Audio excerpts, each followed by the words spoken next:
Good morning. I guess you guys will always keep dilly-dallying with this lighting situation here.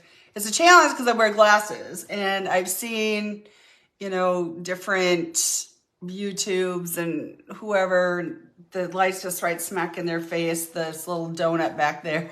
So I'm really working on trying to get rid of that. So we'll just stay right here and we'll see how this works. So today is February. Oh my gosh, you guys, we're in the first week of February 2023. Already we've had January just, I don't know about you, but the older I get, it really does fly by. And I've heard this by other people, my age and older and, getting close to my age. And they're like, you're going downhill, you're not going uphill anymore. So you got to do the things that can definitely change the direction of whichever way you want to go. Which brings me to I did a thing. I have that on my personal Facebook page all the time. I say I did a thing. I begin with that every single day, and then I go into, the topic of whatever it is that I want to be talking about. And I decided today that I wanted to go to and find out who would maybe else might have the word or the phrase, I did a thing. And I did that, and I found out there's a YouTuber who is from Australia. He's 32 years old, and he has a YouTube page, I did a thing. He's made millions off of the I did a thing. And I thought, wow, I'm impressed. Like, I'm following somebody I didn't even know at all about the I did a thing. And that's what I want to talk about, because we don't know what we don't know. And is every, single YouTube or every single video that I bring to you, we talk about my glasses are even fogging up. I'm over here in Cape Coral, Florida, and it's cool out today. It's only like 70 something or maybe even 70. And, but it's humid in here. So my glasses are fogging up. Oh my gosh. Anyway, so I did the thing. And so I actually made a post today about that, because I don't want to step on this guy's toes, because obviously he's doing brilliant. He's doing amazing. And so I want to say congratulations to him. But I also want to say, wow, he did a thing, right? He said, hey, I'm going to do this. I did a thing. And so he's doing, little short videos, doing all the, doing the thing that works for him on creating a very successful life, and also bringing bits of information to others so that he can, really assist them in achieving that one thing. And I thought, wow, I've been doing this for months now, and I totally get it. And I didn't even know, so we don't know what we don't know. And that's what I was just clarifying a second ago, is that we don't know what we don't know. And that's my goal, is to bring about, just tidbits of information about other people, places and things, so that you do know. So then what can you do with that information when you do know? Well, after you have the information, you get to decide whether you want to take action or not. And one of my favorite mentors that I very, very first started out in with self-development was Jim Rohn. And Jim pops up everywhere. Jim is legendary. So if you don't know him, you definitely got to go search him out. He since has passed away, but he is just an incredible, incredible being. And I have learned that my middle son was a storyteller, like the biggest storyteller you have ever heard, since he was just really, really little. And I would just chuckle at the stories until his stories started getting him into trouble. And then I'm like, okay, dude, you need to cut with the storytelling. And now that I'm 62 years old, and soon to be 63, I don't ever want the stories to stop, because now he has a little 5-year-old who is just like him, my grandson, just like him. He is like the biggest story, or I'm sorry, not my 5-year-old, my 3-year-old. My 3-year-old is just like his daddy. And he talks and talks and talks and talks. Like, he's got a language, 3-year-old, that is unbelievably strong. He loves telling stories, and he's big into, all the things. And so today he's doing his thing. And, when he talks to Nana we FaceTime each other all the time, and he'll he's a big dinosaur today, or he's some new whatever YouTube, video he happens to be into the day. He's got to share that with me, and he's very, very theatrical in what he says too, right? And he just brings forth all that, and I just cherish that and love that. And I realized, I'm like, oh my gosh, not only did we talk about in the very beginning, it was like three videos ago, we were talking about the Chippendale dancers versus female dancers. Why are they, proclaimed as these really amazing heroes and women are vilified, right? So I decided at that point in time too, that as we go forward, and again, I promise you we will get there, that I will be doing interviews, especially with my friend who is a former Chippendale. He's a really great friend of mine. Absolutely freaking love him. He definitely knows the story. He lived through that era, and he still is very connected to the Chippendale dancers. And there have just been so many amazing people that have come out, doing amazing things. And one of the biggest challenges that I have with our industry, the female side of the industry in the adult entertainment field, is that nobody gets to hear our stories. Like, nobody gets to really find out like who we are, why are we doing the things that we do? Because it's what we did, it's not who we are, right? So I just want to really be that person to bring about some really, amazing people and their stories, and, what they did to really change, how things went differently in their life, change the trajectory in their lives, all the things. And it has definitely been a journey. And I was challenged 2 years ago by my really great friend, Frank Lopes. And been reading his book, The 7-Minute Setup. And why did I do that?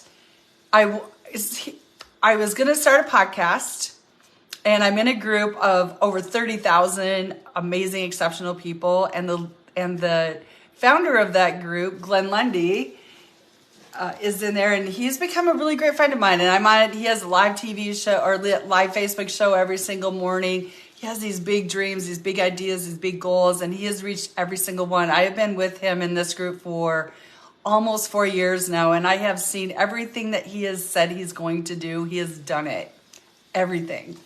And his most recent thing is he bought a jet for him and his team. He went in with other people, but they bought a jet together. And now he's able to take control of his time and be with his wife. He has 8 kids, and he's able to get to his destination. And for an example, yesterday was their very first time flying together, him and his wife. And she's she homeschools. She's a homebody. She's like just this amazing mom and wife and all the things. And she went with Glenn yesterday. They flew to a couple of different places, and they were home in time for dinner, to have dinner with their 8 children. And I thought, wow, like, isn't that amazing? Another great lady that I absolutely freaking love. I'm taking her courses because, again, we don't know what we don't know. You got to do the thing. Then you got to take the action to do the thing to get to the next place, right? So Danelle Delgado, freaking love this woman. Same thing. I found her in Glenn Lundy's group. I was able to connect with her, and I decided recently to engage in her courses, take the class, and up level and get to the next level. And my word of the year is elevate. And I want to elevate myself to the next level. And I want to bring people along that want to do the same thing. As I left the industry a broken millionaire. And it was interesting this morning. I was thinking about that, and I was like, I told my mom, I said, you just watch, Mom, I'm going to be a millionaire when I'm 33 years old. I didn't know how I'm going to do it, but I'm going to do it. And interesting enough, I was like, oh my gosh, I believe I was a millionaire on my way anyway, because I did leave the industry a broken millionaire. And at the time when I told my mom I was going to be a millionaire, I believe I was 29 years old. I had just gotten into the business, and I knew then that I was going to make connections, but I didn't even know what that meant. Like, I didn't know like the people I was going to meet. I didn't know the things I was going to learn. I didn't know any of the things, right? And when I was introduced into the industry, into one of the top freaking adult entertainment clubs in the industry. One of the first clubs to actually change the idea of what strippers were. It was really a Vegas style place. It was absolutely incredibly beautiful and top notch, just, red carpet treatment. You walked in the building and there was just so many amazing, beautiful things that made you feel like you were really, really special, right? And that's a lot of the reasons that we do a lot of things. It's not because of anything other than how a place makes us feel, or, the people make us feel a certain way. And, I can only pray that I can be that person for you, to give you hope. Like, that's my biggest piece of love to give to you, is hope, that you can understand and know that there is something different, that there's a way, that there are tools to get you to the next phase in your life, whatever that is for you. There is no judgment here, because I can promise you, being in the stripper industry is probably one of the most judged industries there is, because I was, people thought I was a prostitute or a hooker, and that was so far beyond anything that I could even think of. That was not something I could do, but I was like, I can take my top off for a living, and so I didn't totally go naked either. Although I did a couple times way in the beginning, and I learned really quickly that was not something I was going to do. That is my private area, and it's going to stay private. And I'm only going to give that out to who I want to give it out to, and that was it. And so I was a topless dancer, and I've seen less than that on beaches. And I thought, what, if I can make, $20, well, when I very first began, it was $10 a dance, and then I went up to $20 a dance. I can make $10 a dance just to show my breasts, that no one's touching me, and I'm, standing 4 feet away from the person. I don't even know how I even thought that was okay, but I did. And here's why. My why was my family. So I don't know what your story is. I don't know what has you in the industry. And there's a lot of things, and there's a lot of really negative reasons why people are in this industry. And it really, really breaks my heart. And I know I have shared with you before that the girls that I was with and the guys I was with, many of them were putting themselves through some sort of school. And same as me, I was taking care of my 3 kids, and at that time I was boyfriend, a live-in boyfriend. And it worked for him to stay home with the kids, and I worked and I took care of the financials. And now that I think about that too, that was kind of a pretty twisted way of thinking too. And there's a whole story about that on a whole other day. But that's where all of this will be leading to. And I have alluded to this before, even in the other, videos that I drop live right down here on YouTube. And feel free to hit like and subscribe right here to Shelly Jean. We appreciate you being here and love and support you in any way we possibly can. But I am here though to, teach you the tools of the trade, to get you to a place from being a broken millionaire to feeling fit, fabulous, fired up, and getting yourself in a really great place, spiritually, financially, emotionally, and physically, because it's definitely a very physically draining job as well. We know that. Oh my gosh. Like, stand on high heels. People think, oh, you got an easy job. It is not easy, dude. Like, are you joking? We're on high heels, 8 hours, 9 hours a night, whatever, however many hours we're working. And then we also got to put up with your lies and your deceit, and then also the lies we tell ourselves. Because again, I had shared too that, the lies I told people, it wasn't even, I believed too with all my heart that not telling the whole truth was not telling a lie. I thought that was the truth, and it really was a lie. And those lies really did end up costing me way in the long run. And there's so much about that. So as we continue on our journey in this series of this exploration of Chippendales versus female dancers, you're going to get a better understanding, because we'll be sharing those stories. But today I want to highlight someone. It's not even in the industry, not even around it. When we were talking about storytelling, I realized though that this is what this is about. This is going to be about storytelling, and it is about the heroes. And even though this person isn't in here, and I am going to share one person, but I've got to get permission, to ask her if I can. And I also got to ask permission. I would love to interview her. She actually came out of the industry as me, self-made millionaire. And oh my gosh, I've been following her, and I absolutely freaking stinking love her. And definitely going to reach out to her and we'll get her on here so that you can speak with her too. So already got a couple people in the know that I want to do this with for you. So just stay tuned. I'm excited. It's coming. I promise. And today though, I want to talk about, I had a friend request and I thought, oh gosh, here we go, and I get this roll my eyes. My daughter taught me well when it comes to rolling eyes, but I had this guy come and I get eye requests and sometimes they're just not the kind of person I want to be associated with. So I was like, okay, I'll go check it out. And is it going to be another bot? Because there's a lot of those going through. And I was like, oh, this guy's interesting. And I started, scrolling and going through more and more of his things. And I'm seeing that he's, I see Jack Canfield, who's Chicken of the Soup Soul. Like he's talking about him. And he's talking about Eric Worre, who's one of my most favorite guys in the network marketing space. And then he's, talking about, he's got 2 beautiful children and all the things that he's doing with him. And then I was like, oh my gosh, like, what is this? Because it said, that he was a producer and it had a really nice title of things going on over here. And I'm like, are you really? Sure enough, there he is.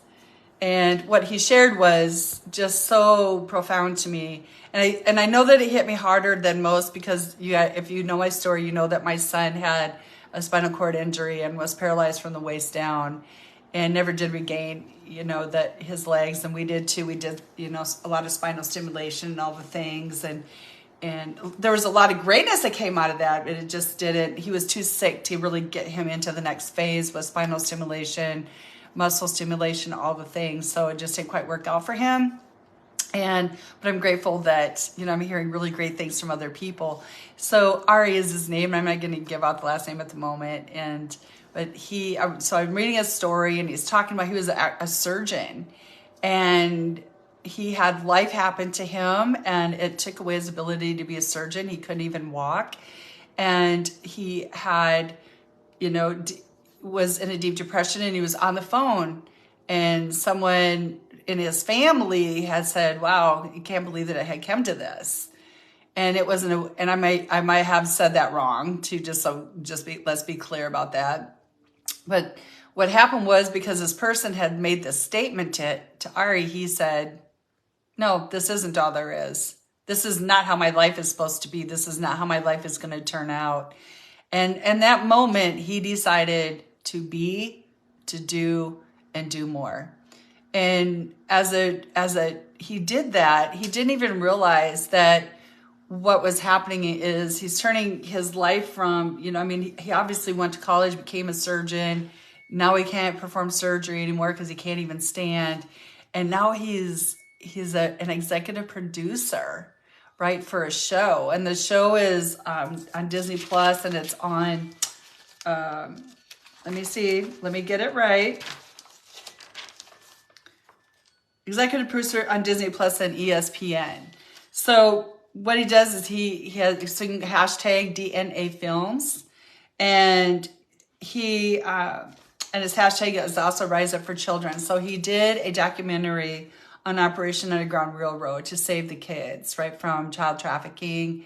And I was like, wow, this is so freaking amazing. And the thing I love about it is that the people that he was talking about and that he brought forth and he was talked about in a story. So I followed this story and I was like, how do I know that guy? I was like, oh my gosh, I know that guy too. Not that I know him, like I've in person had a conversation with him, but he has been one of my mentors in other groups. He has spoken on a stage at some event that I've been to. And what I've learned is if you are not engaging and you are not surrounding yourself with other people that can inspire you, uplift you, and pull you out of your deep, dark hole, you're going to stay where you are. And so how do you find people like us? Like, how do you find like me and other people that can help you get to a different place? Because this was me. I didn't grow up in a home. I didn't know anything about self-development. I had no millionaires around me. I lived in a 100 air mindset. My parents worked paycheck to, well, not even my parents, my dad, my stepdad worked paycheck to paycheck and he took care of the finances, and my mom was the stay-at-home mom for me and my 4 brothers. And so where do you learn these things? Well, now you have a computer right in your hand and you can start Googling certain things. I'm hoping that this landed on you somewhere. And you've got your biggest assets right now is time. So you have time to invest in yourself. And if you don't have the money yet, the money will come. And if you're working in this industry, you do have the money. Because I can promise you, I left the industry broken. And it was a complete ridiculous thing that I did to myself. Like, had I listened to at least a couple of people that would come in the club and, trusted enough to be open to listening to them, I maybe possibly could have been in a whole different place. And instead, here I am, 62 years old, and I'm just getting it.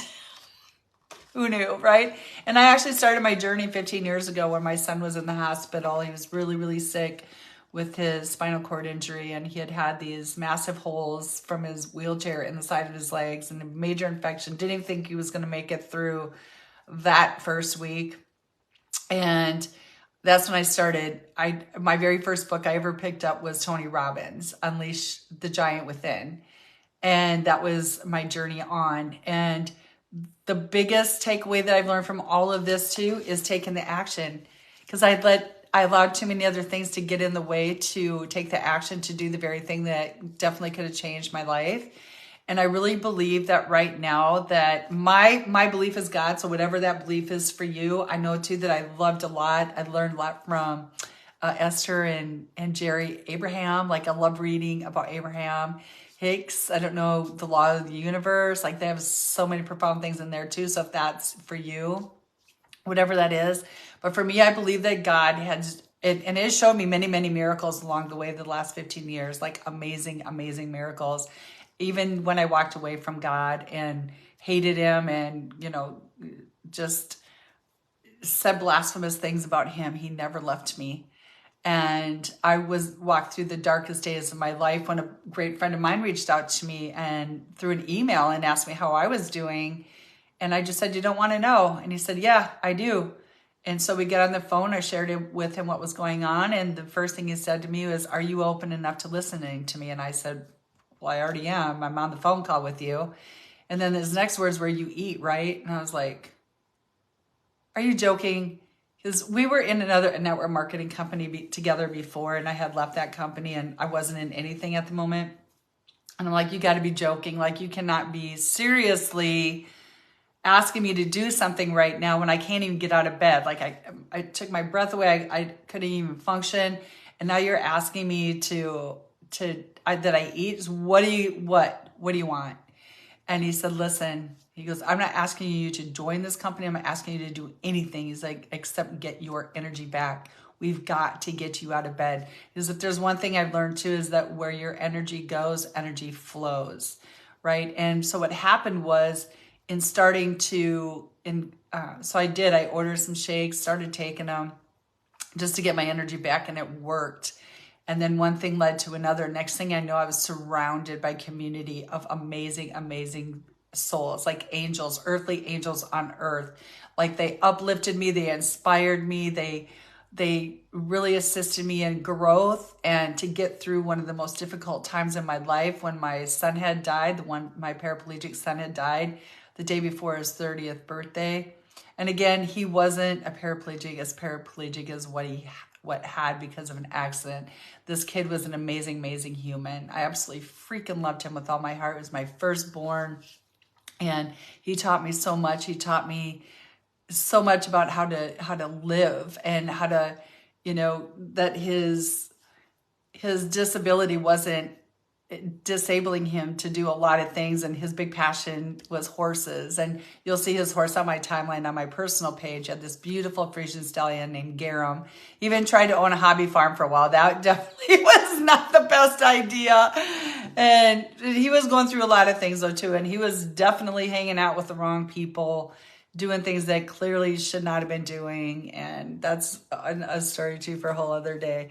But my point of all of this is that we do all have something that has really kicked us to the to the curb of feeling hopeless and not feeling like there's any hope and that there's not any light. Well, I'm here to tell you that I care about you and I love you and that there is hope. There's always hope. And there's always somebody around that can uplift you, can see you and hear you. And all you have to do is ask. You just got to reach out your hand. You got to be humble enough to say, hey, I need help, and so that servant people, can say, how can I help you? Right.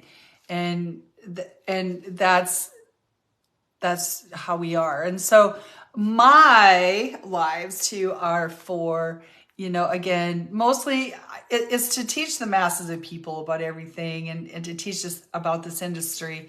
And we do all have the stories. But again, I just wanted to share that story of Ari because like I said, he was a surgeon and he had lost everything and he didn't know either. And he felt hopeless. And then he had just heard that one phrase and he was like, no, I'm not going to let life define me in this what manner, and turned it around and is doing incredible things and is being recognized by many, many people. And when you can have your documentary on Disney Plus and ESPN, that says a lot. So I just want to instill in you that you too just look up. If you can get up, like Les Brown says, you can get up, right? So let's just follow that example. And I'm not going to keep this much longer, you guys, because it's Saturday.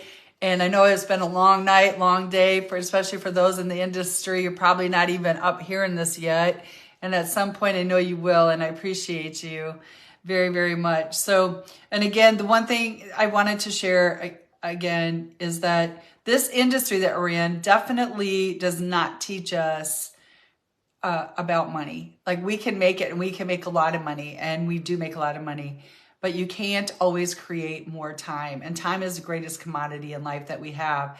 And that was a big aha moment for me too. When I've been procrastinating, even in this area for 2 years, I'm like, I'm not sure if I want to go back into this industry. But then I got breast implant illness, like in a big way, like hugely. And I was like, you know what? This is a big piece of why I'm doing what I'm doing is right here. Because this breast implant illness didn't almost kill me, but it almost killed my brain. And it did almost kill a couple of people that I love and adore. And so we're going to be talking a lot about that. And the money that we spend on enhancing ourselves. How about spending the money on growth? How about self-growth? How about self-improvement so that we can get to the point where we don't have to feel like we have to enhance our breasts to make a difference for who, right? So I learned that and interestingly enough, after I got my breast implants in 1991, and I can promise you it was just like 2 months later I went, why did I do that? Like it definitely is a confidence thing that's required just to be able to move in. And so when we're looking at, oh my God, there's just so much about this that I'm so excited to get into about this too.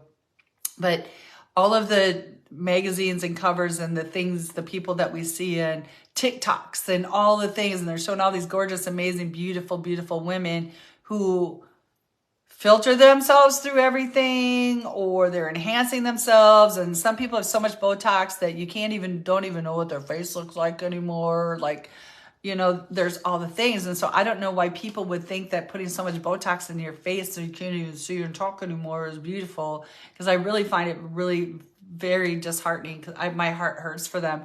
Because I'm like, where is it that we come from way deep inside that we feel we have to completely change our looks? But I can promise you, I've done eye things. I've done, the breast implants. I've had breast explantation. So we all have our story.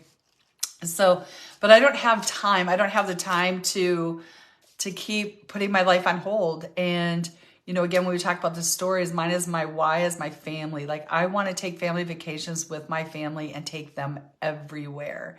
Like I want to, now that I'm living down in Florida, I want to take them to Alligator Alley and I want to take them to, Disney World and the Universal Studios and all the places and all the things down here. And I would love to take them overseas to Australia, go to Africa, go on African safari, go to Australia, go to the Australian outbacks. Like I just want to experience life while I still have life in me. And, that reminded me too, of my son being in a wheelchair, like, not that it was impossible or improbable, because he found things to be possible with. And he taught me many valuable lessons about that. And I've just been playing too small. And I am definitely surrounded by amazing people. Like I said in the beginning, the story of Glenn Lundy, whose group I joined almost 4 years ago. This guy has made and has grown so incredibly far, so incredibly up, and has lifted us, inspired us, impacted our lives in such a way that it is ridiculously impossible not to do what's possible. So I'm going to leave you with that, everyone, and I'm going to see you next Saturday, same time at 11 a.m. And again, just keep staying in tune. Subscribe to and like on the button below. Leave a comment if you like. Share it out if you must. I would love that. So I just wanted to thank you so much for taking time out to hear me today. I see you. I love you. And life does begin again every single day. All right, everyone, take care. Bye.